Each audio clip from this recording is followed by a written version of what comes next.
Maybe actually you could just think a little bit, would be quite nice. Yeah.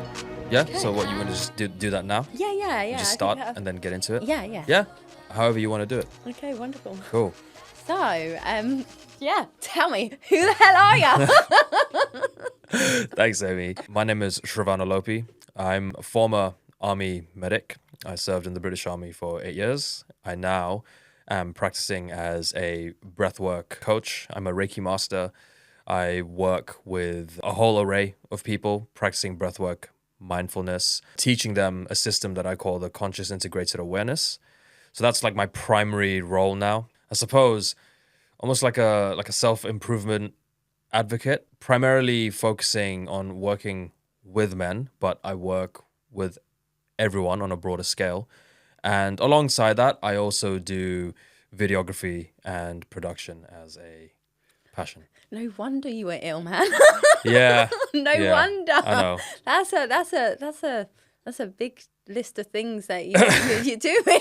Yeah, I'm a very ambitious guy. I think sometimes my ambitions and my aspirations get the better of me, as some of my friends will say, oh, dude, you're doing too much, and it's something I'm working on. It's hard not to, though, isn't it? Do you ever like, because I get that feeling in me where I'm just like, I feel like I glow from the inside, and I'm like, yeah, this is good, and oh my God, I could do this and I could do that. And I find that that's the point where I then start getting sick, because I get like a brain overload type thing, and then I'm like, no.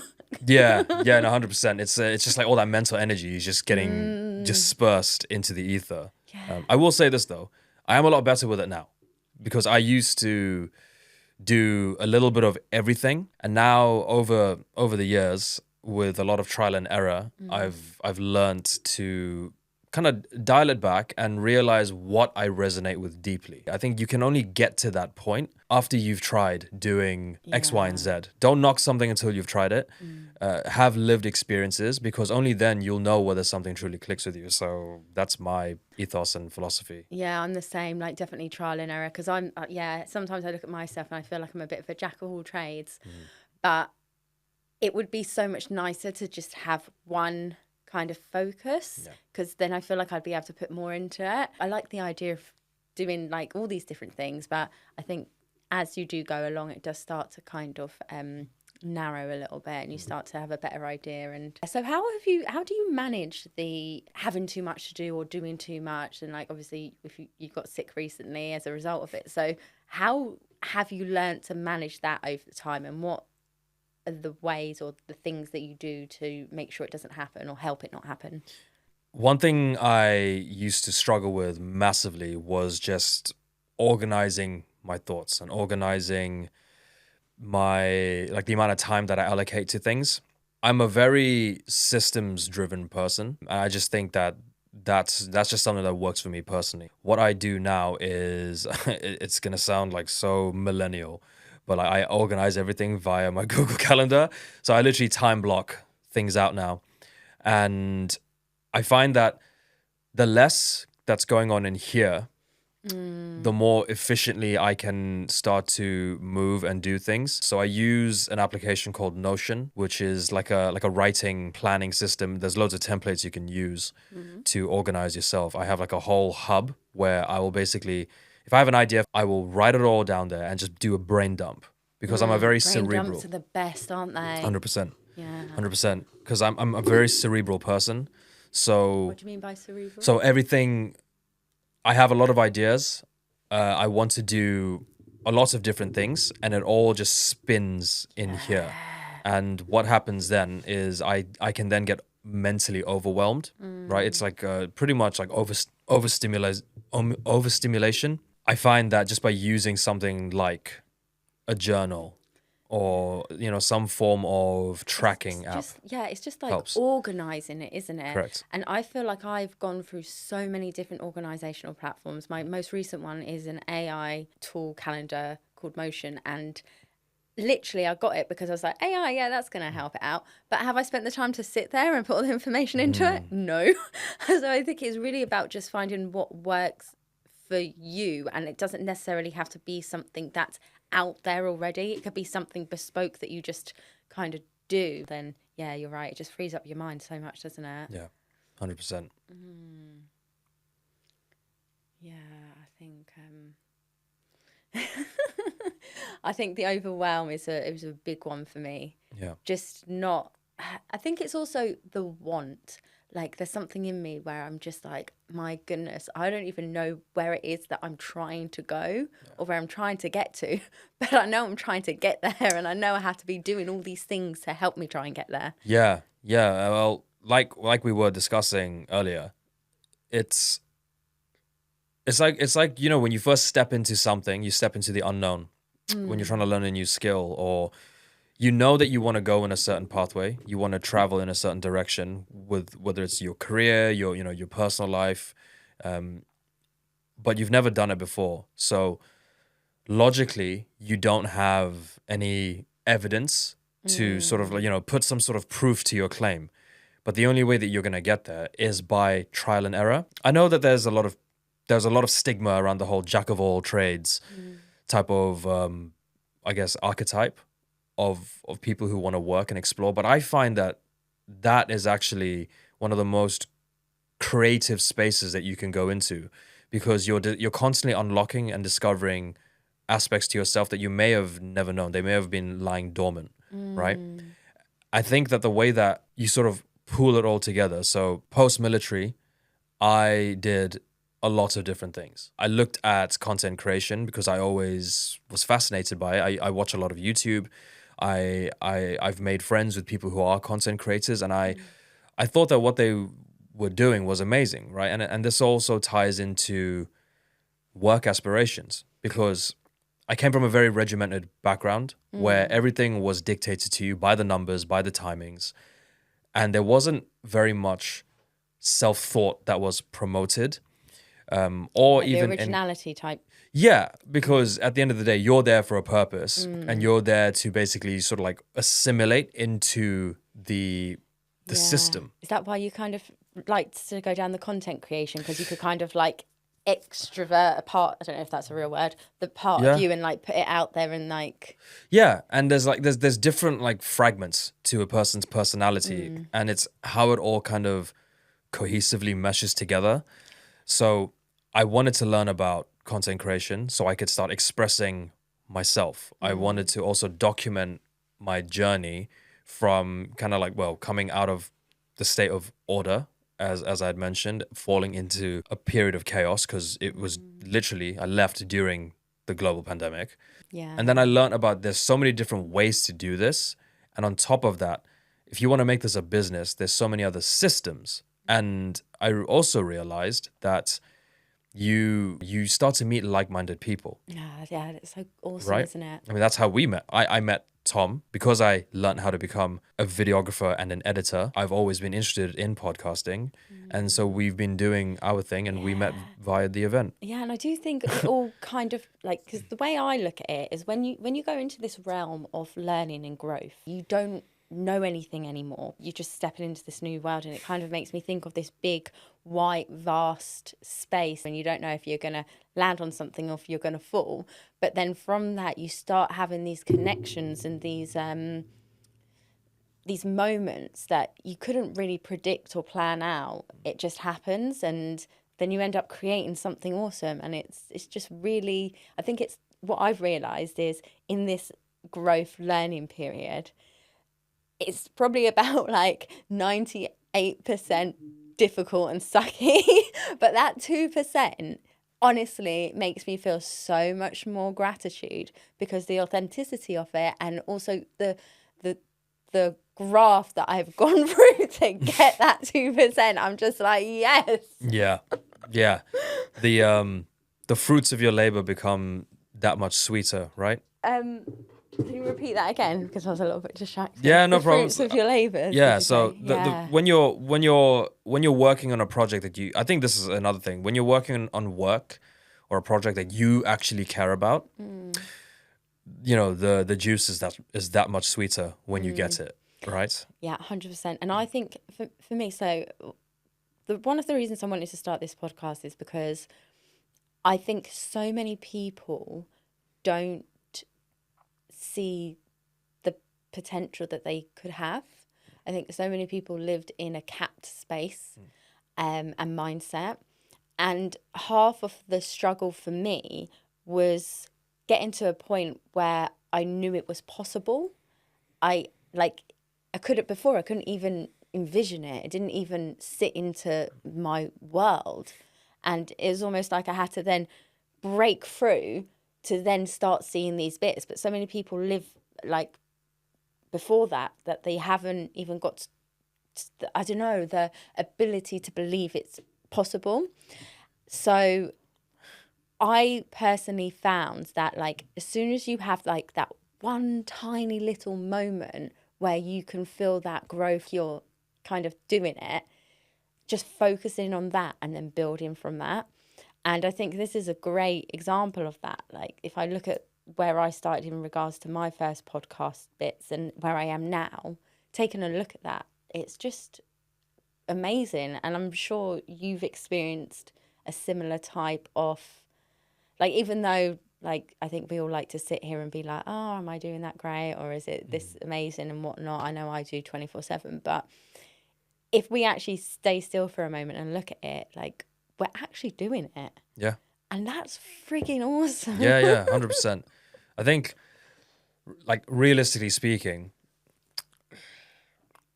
I think a lot of people attach so much importance and meaning to things, but the means of validation is, well, okay, well, how much am I making from this? Currency, money, things that have like the typical monetary value. A lot of people assign like their identity to that. And I think like one thing that I've learned is it's in the process of becoming somebody who increases their own internal value. So we talk about self-worth, we talk about self-awareness, right? And I call this like conscious integrated awareness, which is where you're consciously aware of what you're doing, how you're feeling, and then merging the two together to create the output that you want.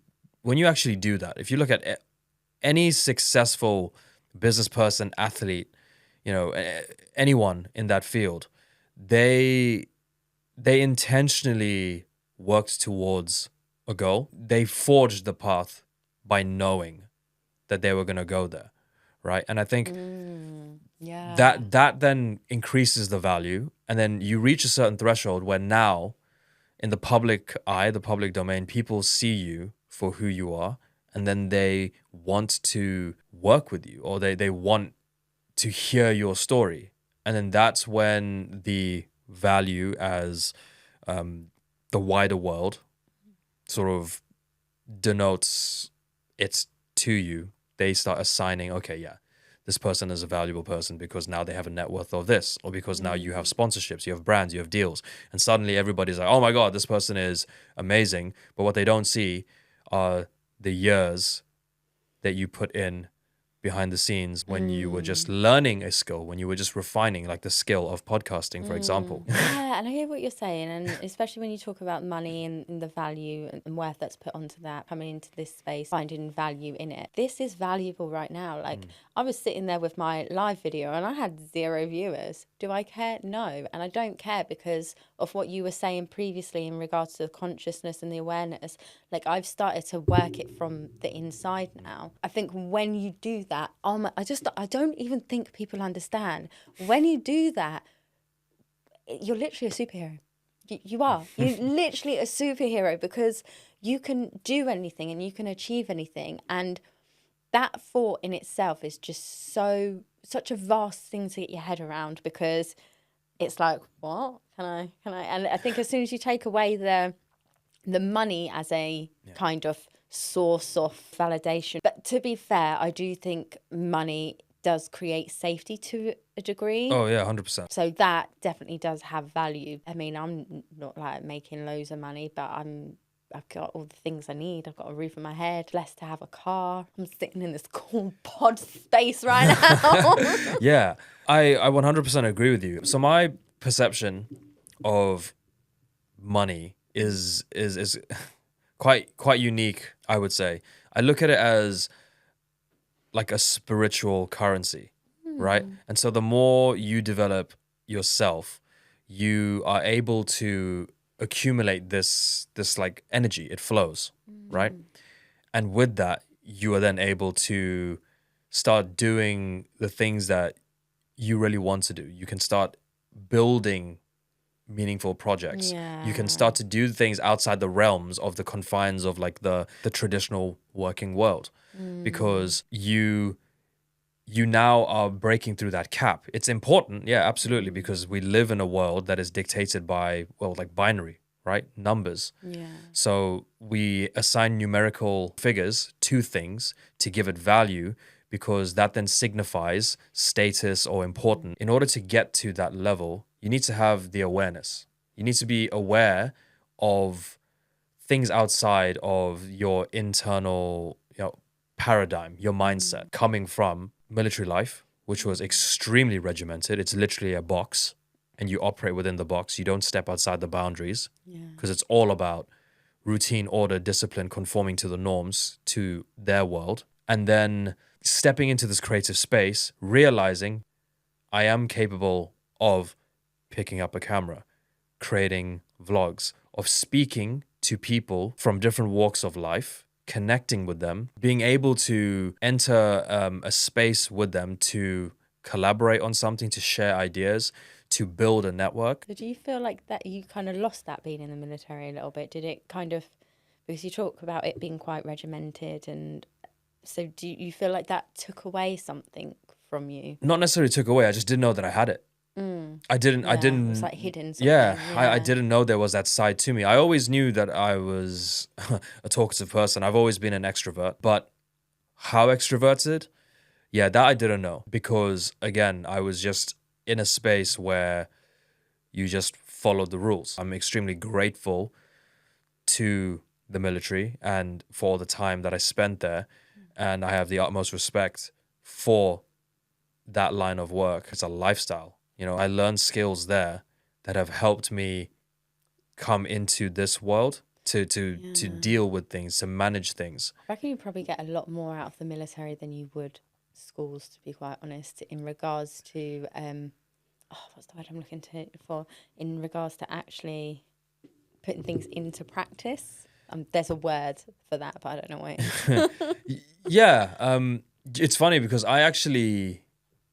I've said this before. I think of the military as like school, as a school, right? It follows this very similar patterns and routines and the structure of it. I mean, one could even argue that schools are actually like a byproduct of military regimen, because you have a timetable, you have a routine, you have classes, seminars that you attend to learn skills, right? And then if you stray from the I guess like the code of conduct or the rules or the boundaries and their repercussions, but then if you achieve and if you succeed, then you are also rewarded. And this is a construct that I believe we use within just life in general to sort of, again, assign value, right? On either ends of the spectrum. The lessons that I learned from the military, in any case, have really helped me grow as an individual. And the one thing that I will say, because when I was in it at the time, and I was younger, and I would think, oh, like, why the hell am I like digging shell scrapes at 2 a.m. while it's raining sideways and it's cold, when, I've got friends or I know people who are back home having like hot meals, they're tucked up at night, maybe watch Netflix, whatever it is, living a very comfortable life. Why am I doing this? What was the answer? The answer was, well, one, because I chose to be there. Like, let's, the obvious answer is I volunteered. What drew you there? Something deep within me had always wanted to serve, specifically within the military. From the time I was maybe 4 years old, I would always speak to my mom, speak to my dad, and tell them this is what I wanted to do.